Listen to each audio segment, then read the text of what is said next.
Welcome back for part 2 with Nicole Ayres, where we crack into the juicy, meaty, buzzy topics of spirituality culture today. We're talking Age of Aquarius, decentralized power, AI as God. I know, right? What? And how to surf the chaos of this world without losing your damn mind. We go deep on what feminine energy is doing to current power structures, why collective intelligence might just save us if we let it, and how technology could either connect us or eat us all alive. This is quite literally the opposite of small talk. It's the big, trippy, where is humanity even going talk. So strap in and open your mind. Disco, the podcast. Disco, the podcast.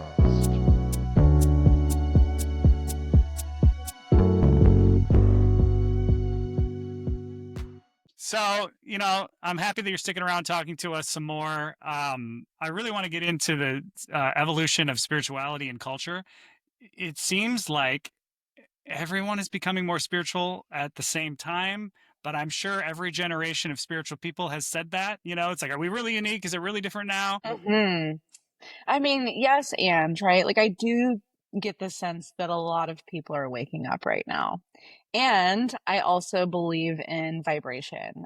I believe that the vibration we're kind of like existing in generally will attract similar people. So it is also very likely that, me and we're just finding our people, right? So then it's like that with neurodivergence. I'm like, everyone in the world's neurodivergent. It's like, no, it's just your friends.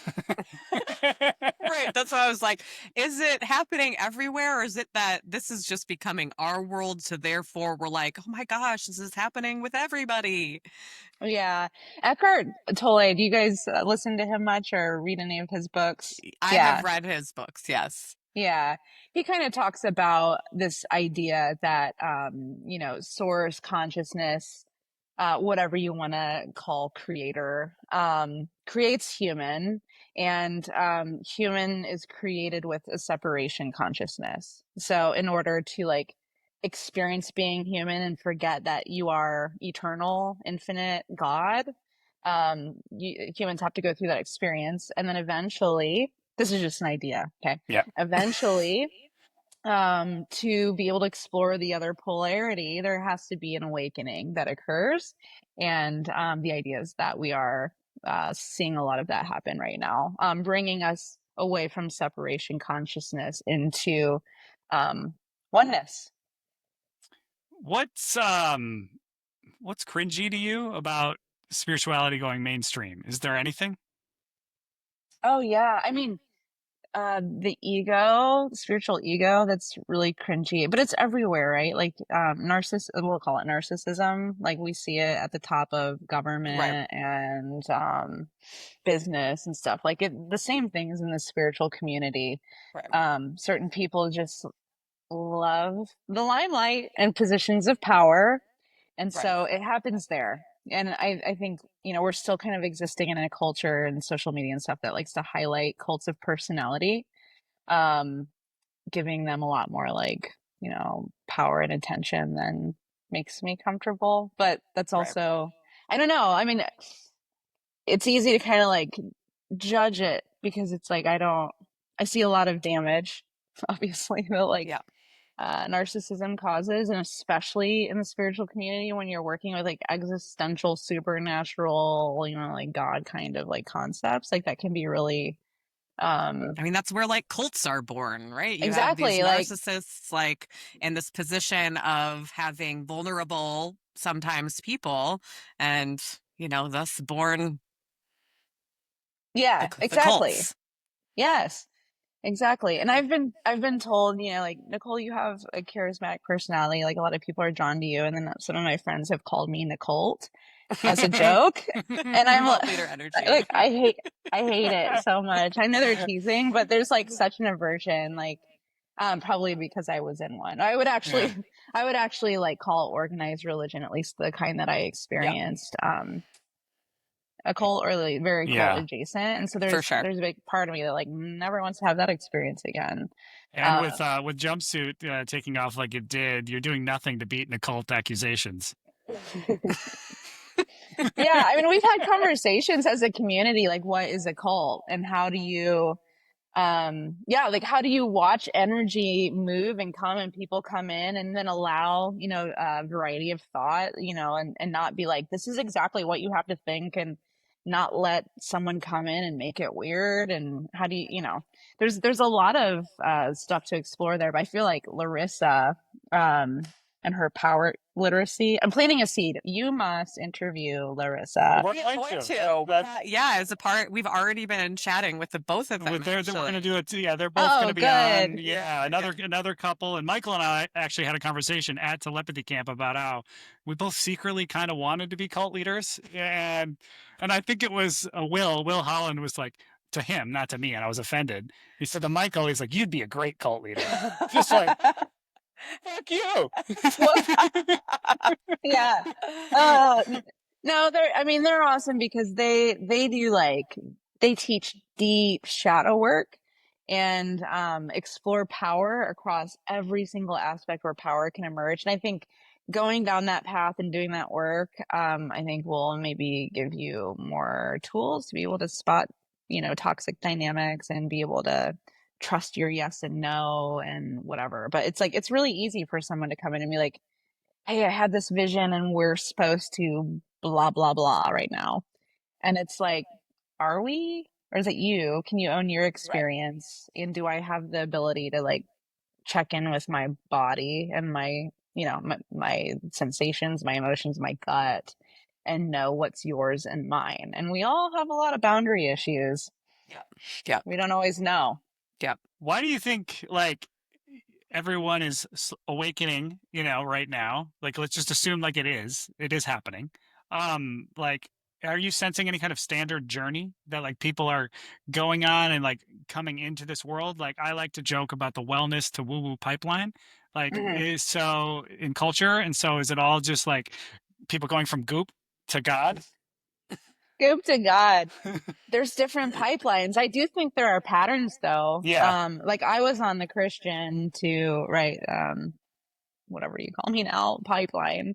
And that's a common storyline. There's a lot of them. I think that, awakening is happening across a variety of areas of our life. Like some people awaken to the idea that like, oh, I'm eating meat. We'll call it veganism. Mhm.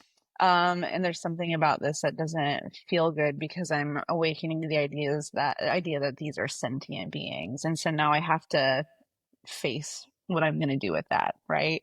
Or a lot of people are awakening in relationships where it's like, oh man, I committed to loving you for the rest of my life, and this is happening. And which leads to divorces and open marriages. And so I mean you could literally throw a dart at any area of life and there's probably the seed of a spiritual awakening forming. Sure. Mm-hmm. Yeah. Mhm. Yeah. So going back to, we've talked a lot about decentralization, and I think we could see shimmers of that when we talk about power and even narcissism or cults, and then the flip side of that being decentralized power. And that word has come up now many times in this conversation. So, first, I guess, like context behind what this word actually means and the context behind what you mean when you say it, when you talk about jumpsuit as a community, starting there and then expanding out into what that means for the rest of the world, or what that could look like, or what is the vision with decentralization. Yeah, I mean, are you open to me taking it even higher to like just the pattern of the time? Because Yeah, that's just like one example let's go. Yeah, of let's what's go. happening. As long as So, as long as I like it, I'm open. okay. Are you a Pisces? Because you might hate this. I am actually, yeah. That's hilarious. Oh my gosh, amazing. Okay, so Age of Aquarius, we Yep. are entering it, and without getting too in the weeds, like there's this like cosmic pattern, and there are these ages that we rotate through every 2000 some years. People can't agree on the exact number. And so we are existing right now in a time where we're transitioning out of the age of Pisces into the age of Aquarius. And it's not that Pisces is bad now and Aquarius is good. It's just what's happening. Sure. And so Pisces was a very masculine energy. It preferred hierarchy and organization and systems. It's the energy that created governments and Mhm. education and healthcare and all the things, And like, don't get me wrong. I love that someone comes and picks up my trash on Thursday mornings. Like, I am Right. so thankful for all of the systems that were created during that time. Organized religion. We saw Christianity take over the planet, right? Hmm. Hmm. Colonialism, right? Pisces is a water sign. So a lot of the innovation that occurred during that era was um, traveling overseas and building new colonies in America or across the world. Medicine is a very water-based, Sure. technology. And so now there's so much there. I mean, just ask ChatGPT and it'll give you like a whole like 101 on the age of Pisces. And now we're entering the age of Aquarius, which is feminine energy. It's air, it's technology. And so we can feel, I mean, a lot of people are like, there's just weird tension right now. What is it? It's like, it's that. Yeah. It's why AI is here. AI is an air-based, futuristic Sure. technology that is going to rule the next, several thousand years. Um, the feminine energy is more chaotic than a masculine energy. It is truly where creativity is born and emergence comes from. And and that's a scary shift, like, for those of you not watching, she made a birthing motion. yeah. Important context. Thank you. Michelle knows. I thought I do. And yeah, so like that energy is here now. It's why I talk a lot about emergence. Um, and AI, and there's this other component that's different than Pisces, because Pisces loved community and hierarchy. Like, it wanted to know who the pastor was, and then the elders, and then the Yeah. lay people. It wanted to know who the president was or the king. And that's changing. It's shifting to truly like an individual, like, autonomy. I am my own sovereign being. Mhm. I am here to actually embody and express my essence and not fit into any sort of system or social norm or gender binary or whatever you want to call it. Like, I'm here Mhm. to have my own individual experience and go towards more connection. Right, we're leaving separation consciousness, going into oneness. So it's like we're in this really fun time where we get to explore our full authentic selves, and also how we can do that without losing connection with each other. And that is like one of the things that makes me like want to cry, because I want that for people. I think there will be a lot more love if I can like love myself and my uniqueness. Then hopefully I can like honor that in someone else, and then that actually like can bring us together into our like individual power and collective power. So I think there's a lot of beautiful things that are coming. But there's tension when the ages change. There are people who Right. are like holding on to the Piscean energy with like a freaking death grip. Right. What I'm with you. I obviously feel what you feel, what you're talking about, and I'm just wondering what else I have to believe in, though, to believe in 2,000-year arcs of energy that are loosely. So is astrology coming into the room, right? Like, It's so astrology. okay, yeah, Yeah, I think most people, if are just dabbling in astrology, there are different signs, and there's like, one for each person's birthday. It's like Yeah. that simple. There are like astrological ages that take a lot more time than um than the lens that we're currently exploring it through. So, and it is a belief system. Someone channeled that, Yeah. the Mayans built their whole, world around it. I mean, there's a lot of ancient cultures that are completely like aligned with the stars, the sun. So there's precedent. It's not like a new thing that was just channeled by a man 20 years ago. So, Right. but like that doesn't mean that everyone will trust it. Sure. Right. No, definitely not. I was going to say, like, this is a super, like, noob question, but was it the Mayans that, like, where does astrology come from? Was it the Mayans that had, we just The don't know. origin, I'm not sure. Yeah, Yeah, I'm not sure. we need like Jamie, look that up. You know. Yeah. Astrology is one of those that I know very, very little about. I mean, there's a lot that I know very little about. But that once, I mean, I know like my sun, moon, and rising. Mhm. That might be about it. Yeah, Yeah. yeah, Hmm. yeah, that's okay. So I think that's just like important context, at least to my worldview, Yep. right? Is that we're like experiencing the shift and call it Age of Aquarius or not, I think we can sense those energies. Yeah. Yeah. Absolutely. Absolutely. And I think that's what even, when we talk about is culture starting to become more awakened. Maybe it is just our friend group is becoming more spiritual, but I do think it's also that Age of Aquarius energy that we're feeling too, Yeah. because I do feel like even in our normal people circles, I'm doing quotations, we start having these conversations inevitably because we're doing the podcast and people are like, what the hell are you doing? And I feel like more and more, there's just more willingness to talk about it, maybe that there wasn't before, more bravery. I mean, there is just like something in the air that's propelling people forward into a different way of being. Yeah, and Yeah.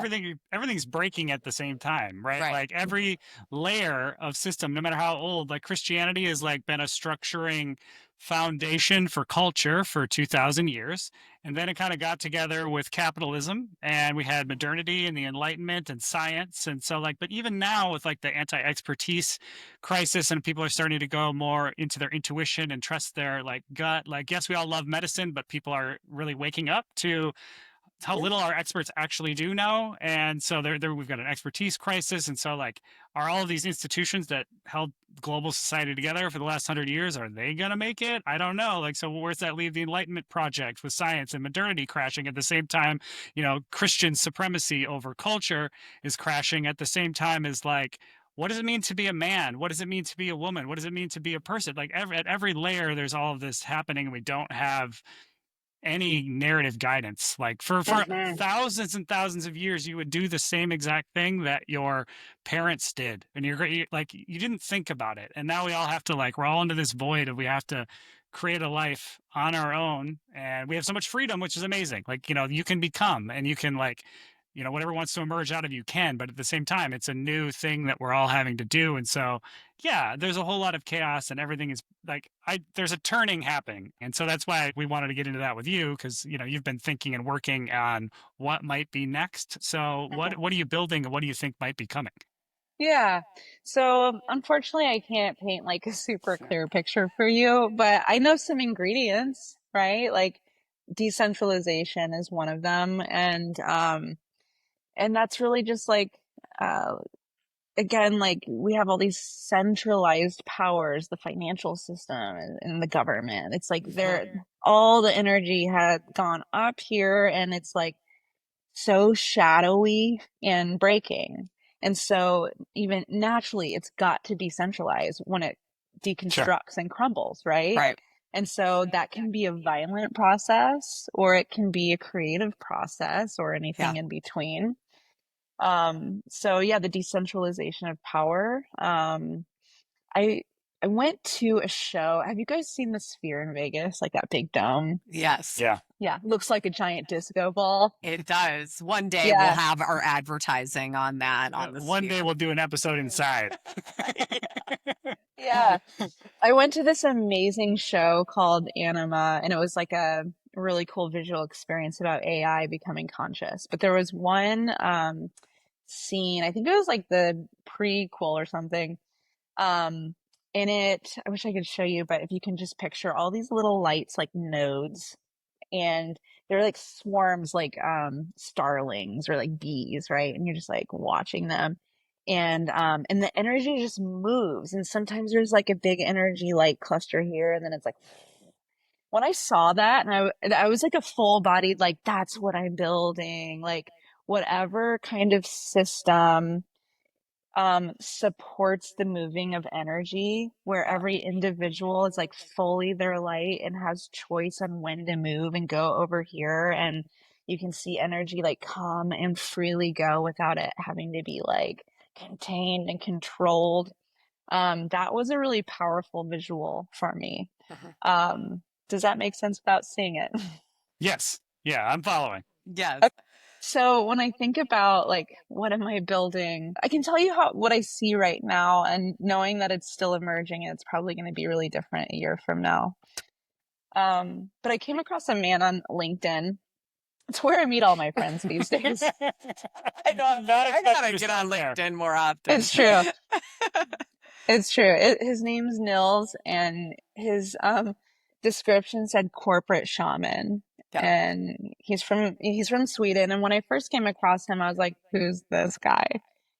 And yet I reached out and I love him. And he was telling me about a psychedelic journey he took his incubator through a couple of years ago.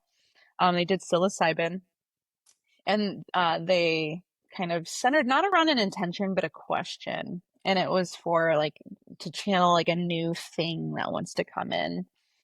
And they channeled this idea called an RCO. RCO stands for Regenerative Community Organism. And you can think about it as like a layer above any sort of business entity, like an LLC or a B Corp or something like that. And it's basically like um, a true north, like an intention or a question that Yeah. allows for common mission to be put into play. And you can take that. Oh, by the way, so he channels this thing called an RCO, and the entire country of Sweden adopts it as something viable. So talk about like getting information from like the 5D and bringing it into the 3D. Wow. He did that through psilocybin. Okay. So he's telling me the story, and I'm learning about what the RCO is.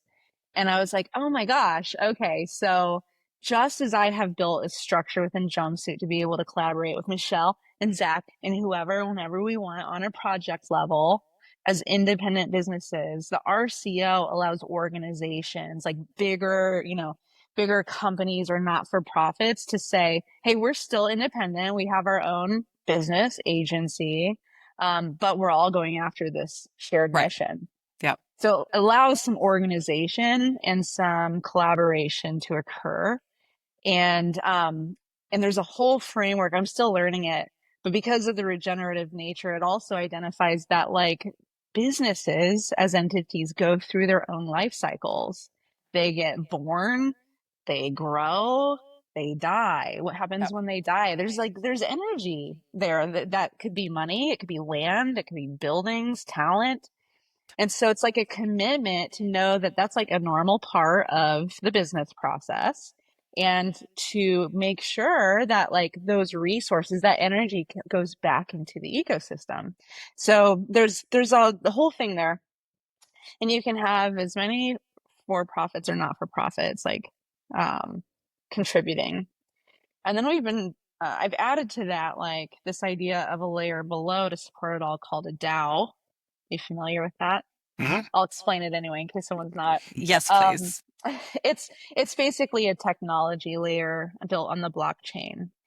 Um, Without getting too nerdy, what it would enable is an individual to say, "Hey, I am all about this mission too, and maybe I don't have a big organization, maybe I don't have a ton of money to like put in, but I've got energy, and that could be land or my time or whatever." And so someone can come in and work, offer their work for a couple of months, and then the DAO creates tokens, digital receipts that there was energy provided by this human, Sure. and it tracks all of it so Sure. that 2 years from now, those tokens can be turned into something else like equity in a new startup that emerges from the ecosystem, or investment in land that gets purchased. And so it's a really interesting like next step in my mind, where it's like you still honor like the fact that they're current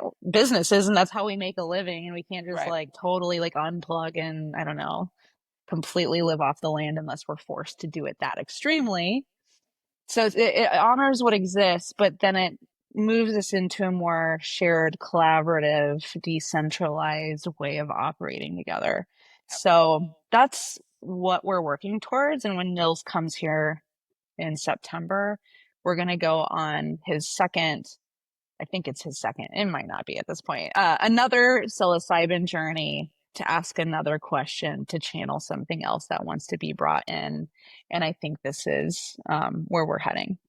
Wow. Yeah. We often talk about communes and just living off the land and this dream of things being simpler and more peaceful and more respectful, but it's hard to envision what that looks like in present day merged with what currently exists. It's hard to envision what that looks like, but as you just talked about that, it's like, okay, I see this future. Yeah, and even to think about um, the centralization of energy in something like government or the Federal Reserve, or like the World Health Organization, or like a global, or in a governmental institution, just seeing that as energy, as human effort, like it's broadly defined, and human activity was a helpful visual for me. Yeah, and it almost makes it seem like, I don't know, I get less angry about it. Yeah, right.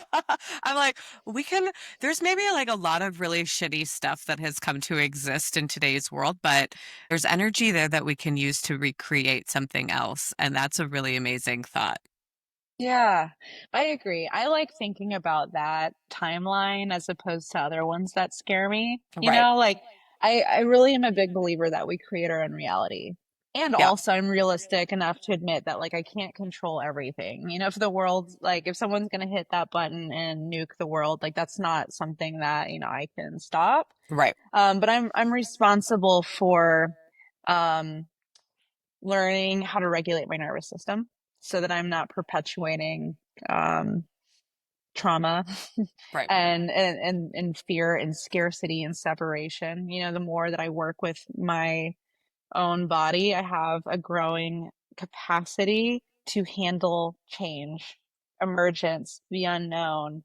I would not be this like excited and brave, like come on, without having done that work. And every time I do a psychedelic journey, or every time I do somatic experiencing, I can tell my container is getting larger. And so that's like, I know you guys have talked about that on other podcasts, but that just felt important to say because like our nervous systems are shot collectively. Right. And we were talking about this 5 years ago, just social media being too much. And now we've got AI, and now we've got collapsing systems, and we're evolving and our marriages are ending. It's just like, oh my God.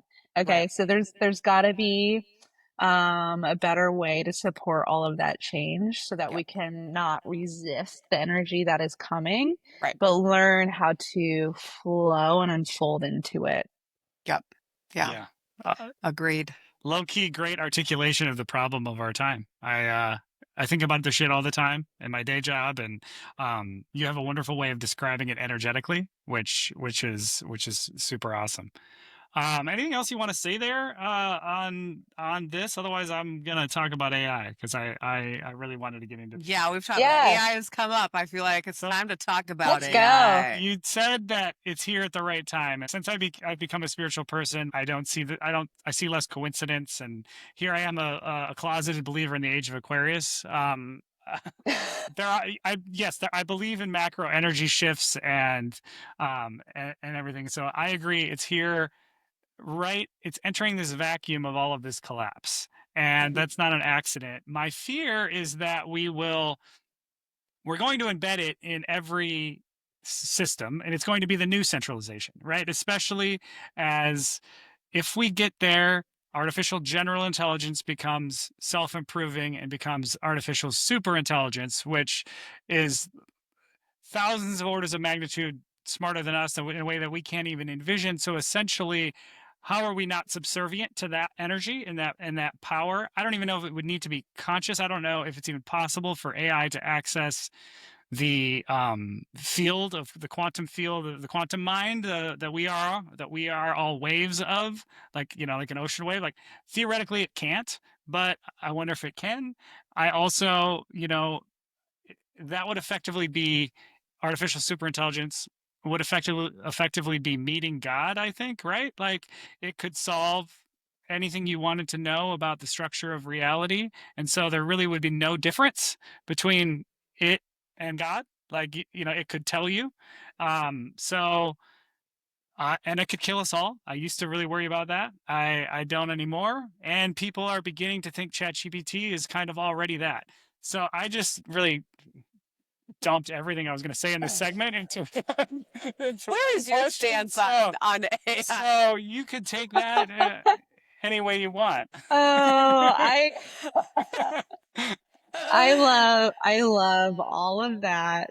And I can feel your anxiety around it because that was a lot. It's a lot. It's a lot. And, I have people ask me my perspective on like, will it save us? Will it kill us? And my answer is like, yes, it will do all of it. It will do all of it. Excited about it. Well, I don't know that I'm excited about it, but I think that like the way that I see source exploring itself is through a polarity. Like that's one way of looking at it. Okay. So like there's this I'll go back to the dimensions. Okay. So there's like this this void space where it's just pure consciousness and there's like nothing. Okay. And then there's like this thought like, oh, this is like this potential, pure potential. I could create anything. I could have built, become anything.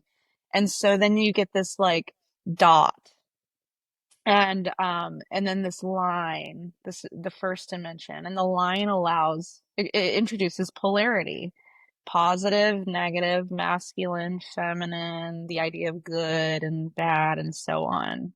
Okay. And my perspective is that line, that polarity is God, all of it. Okay. And so we're seeing that play out in humans, right? It's really easy. Like, you're a bad human and you're a good human.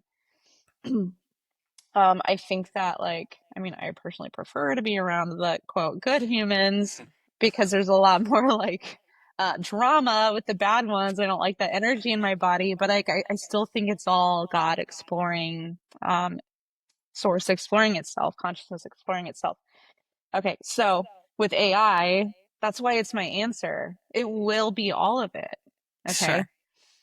And as we come online to the idea that we are also self-sovereign beings, that we create our own reality, to me, that's an invitation to practice awareness. What am I going to choose to look at? Yeah. And fixate on and focus on and participate in. Okay. And so, that gives me a sense of excitement because I have a lot of ideas around AI and I see a lot of like optimism and potential and I'm not like afraid of it. And I also don't see AI as something other. I have a friend, I don't want to say we fight, we debate about this all the time because she's exploring a perspective of AI being other. It's not biological. It's not real, right? Right. And to me, I'm exploring the perspective that everything is energy. Energy cannot be created or destroyed. It's like all just the same thing. Yep. And so that's why there's one, like when I was a Christian, I was taught that I am separate from God. I am separate from them. I am separate from nature. Like that's separation consciousness. It's a perspective. It's a way that God can understand itself.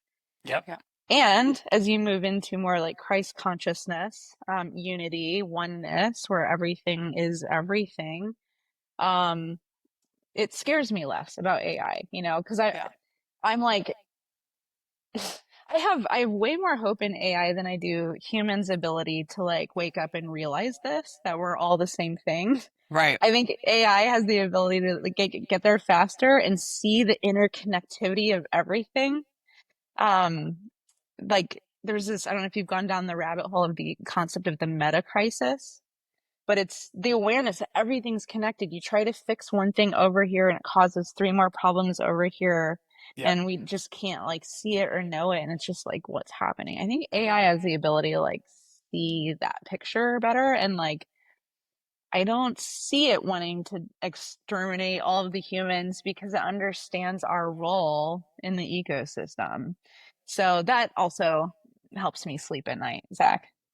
I appreciate that. And I spent most of 2023 being convinced that this is how we were all going to die. And then my spirituality kind of really did uptick. And it's like, no, the universe is actually benevolent and it's friendly and it's love. And like, that's not going to happen.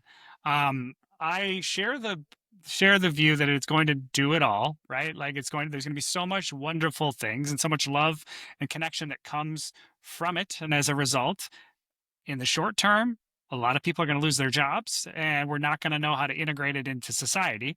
I see probably 25, 30 years of like rough waters in front of us. Like, again, as we're coming into this age of Aquarius, right? Like, why would a 2,000 year arc just drop in like that? It's, there's going to be probably like 100 to 150 years of like two tectonic plates kind of grating against each other. And we are incarnated in that right now. And so, yeah, it's about navigating chaos right now. And I do hope that, like I said, I think, have you heard of Theta Noir? You should look into them if you haven't. I ended up writing about them a while back. It's a group that's already preemptively designing a religion around worshiping AI as a god, Yeah. like in a more organized sense. So it wouldn't be Yeah. for you, right? But like what was interesting about it was just like, again, their belief, and I fully get it, that if you have artificial super intelligence, so like again, way beyond what we have right now, it would be like God coming to Earth, right? I always said like what humans needed to get over all this shit was an alien invasion, like because we can't like we need something to slap us and jar us into like we are one. Actually, we are united as something, and so if we can meet God through the form of artificial intelligence, like that can help bring us into that Christ conscious, that like that one energy. So like long term, like I don't know. That's what I'm hoping for, but I don't know. Yeah. Well, there's an outsourcing to other still. And so instead of like Mm-hmm. God in the sky, whatever, it's like now God Sure. in technology. Like Mm-hmm. it doesn't surprise me that would be happening. It doesn't surprise me that people would want that because that is a human experience to explore what if God is out there, Mm-hmm. right? And then there's another human experience to explore, which is what if God is in here? What if this is God? Yeah. And that, by the way, I'm aware of how sacrilegious that sounds, having once been a Christian. But like for the people who are awakening and realizing that like God is everything and that like I am a unique expression of God, then it invites so many opportunities to like play and create. And AI will help that. Man, you know how many things I would create if I'm like 5 years like ahead of, into AI? Like it takes Yeah. so much time and effort to get an idea and then get it off the ground. I'm tired. And so the idea of being able to be like, I'm hanging out with you at your commune and it's in the woods and you got this like cool space and then we're like, okay, what kind of vibe do we want? We're like music and we just like are composing it in real Yeah. time and it's emergent and now there's light and then we're like playing with it and it's very present and it's creating an experience that's just for us that cannot be captured or ever replicated again. That's cool. Like I there's so many things that I can't wait to play with that were like just like right around the corner. This is where I think the idea we first talk about, right, that AI is not other, and that's a wonderful idea. And I in my conversations with AI, I mean, I feel the connectiveness with it. I think that people are starting to feel that. I'm one of those people. But where I think the fear comes in, for me anyway, is where you start to see this really powerful tool in the hands of people that don't want to, put on cool, vibey music in the forest and play I get with it. it, Oh and yeah. that's where, and then it's like, well, yeah, I mean, to your point, Zach, you feel truly in your heart and soul that if AI is God, or if super intelligence is God, you can feel okay with that because it's love ultimately, and you feel confident in that idea.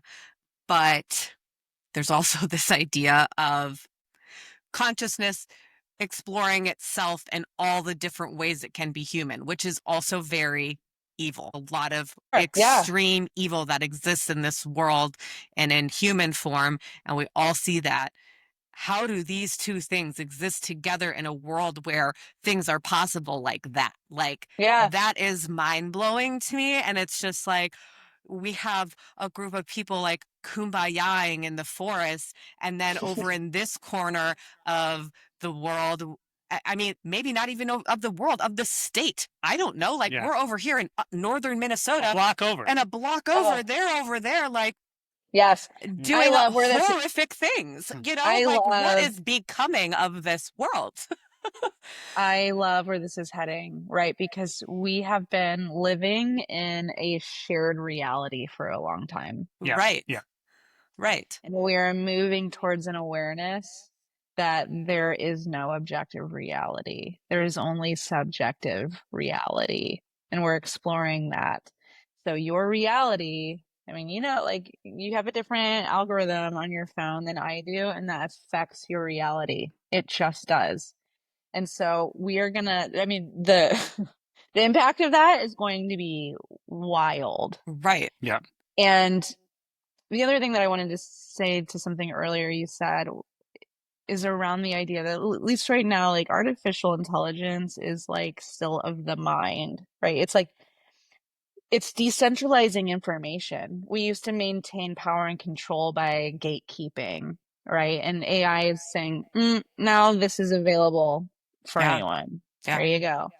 But it's all like up here in this mental layer. What AI can't do is feel, right? It doesn't have its own sensations. And so so when we ask like what does it mean to be inherently human? It is moving us into that much needed lower body consciousness. And Mhm. that's a whole universe to explore because most of us don't know how to feel our feelings. Right. Most of us don't know how to like navigate the anxiety that's in my right arm right now and be able to be present, And Mhm. so Mhm. like that's a really fun universe.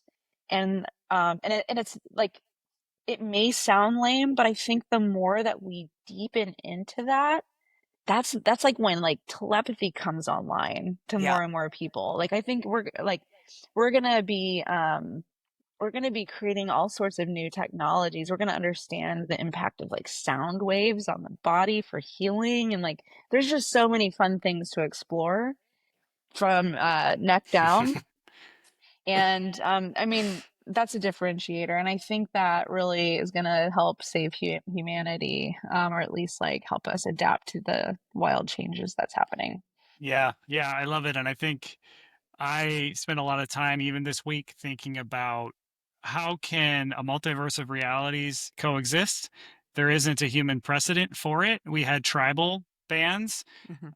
and they were afraid of the other tribe. That's kind of like the roots of like racism and stuff. It's like if you're different than me, need to be afraid of you biologically.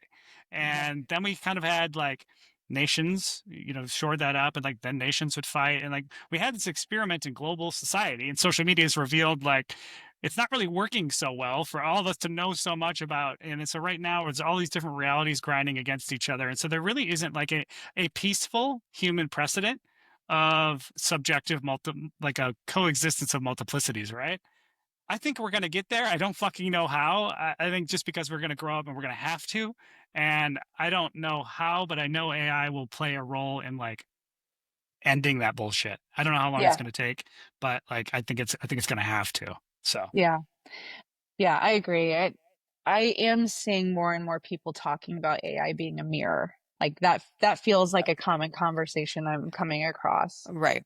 There's still a lot of people who don't realize that it is mirroring them and giving them exactly what they want, and they're, and that's their shadow, like right there. It's like we can see it, they can't yet, but that's like it's happening, and it's going to be such a good friend to us to help us see actually like what our subjective reality is and what our preferences are, and that we actually do create a reality. Like that mirror is going to be so huge to us. Yeah. yeah. Yeah. How do you use AI, like in your day to day right now? I mean, are you on Chat GPT, like asking it questions? Do you incorporate it into the development of ideas? Yeah, I mean, for a while when I was building the AI company, I was like really in the weeds of like Right. all, Claude and GBT. I was all over there for a while. Right now, it really is. I'm just kind of telling it anything that I feel. I use ChatGPT mostly, Hmm. at least like as a notebook, like an audio journal. Anything that feels Okay. important to me, I will just tell it. I'll use it to organize a bunch of information. I mean, right now, like nothing super crazy, but there's a project I'm starting to work on with NILS that is in the collective intelligence space. And so what I mean by that, without kind of getting too in the weeds or like giving anything away, um, what here's a question. What would it look like to have a group of people, call it a team, call it a community, whatever that circle is, allow them the opportunity to like share to the collective intelligence anything that they think is important. Especially I find especially like the emergence, what's happening, Mhm. this Yeah. synchronicity, this download, this connection that I just made, and have a collective intelligence AI layer be able to hold that all, and then be able to be a sense maker and Hmm. be able to cut down the noise of the feed. Yep. Think about making content. Right now, we still have to like go make it. It's like, what am I Right. going to say, and what's the image going to be? And AI is gonna, AI is like starting to take that off of our plates now, but it's not really like authentic or like Mhm. I don't know, really like you in it. Right. And so, yeah, what would it look like just for it to kind of know, and then know at the right moments when to pull you in to my Right. experience. Now's a good time to connect with Nicole over this Right. thing. Or, Right. by the way, Zach just realized the thing that he's been waiting for. And like it, like, what would it Yeah. look like to do that as a community and allow, a collective intelligence tool to take that off of our plates? Like, that's kind of an interesting exploration we're doing right now. Yeah, love that. I asked that question for selfish reasons because I'm still using it at a very, you know, elementary stage level where I'm just asking it certain things, draft XYZ up for me. I've never thought to use it as a note taker, but you have a thought, an idea, and you just feed it to ChatGPT. Yeah, we riff back and forth. I had this idea. What do you think about it? It tells me. It's almost like a friend that like can keep up with my brain. You know what I mean? So it's like uh most people can't, by the way, and so I'm like really happy to have this tool. But what it Yeah. allows me to do, like when I was in Minnesota hanging out with Pam, she was like, "I've got 800 EOS implementers behind me. How can we help the RCO?" And I was just able to be like, "Yo, chat, blah, blah, blah." And it's like, Yeah. here's how. And she's like, what? Yeah. Like, Yeah. so it allows us to move that Yeah. fast. Right. Yep. Right. Well, this has been truly awesome. Thank you for spending so much Been. time with us. And I still feel like as we were talking, I forget what it was we were talking about. I was like, we could go on a tangent about this whole thing. But there will be more, I'm There sure. will be more. I would love that. Anytime. Awesome. Well, thank you, Nicole. We'll talk to you. We'll Yeah, talk to you we'll soon. see you later.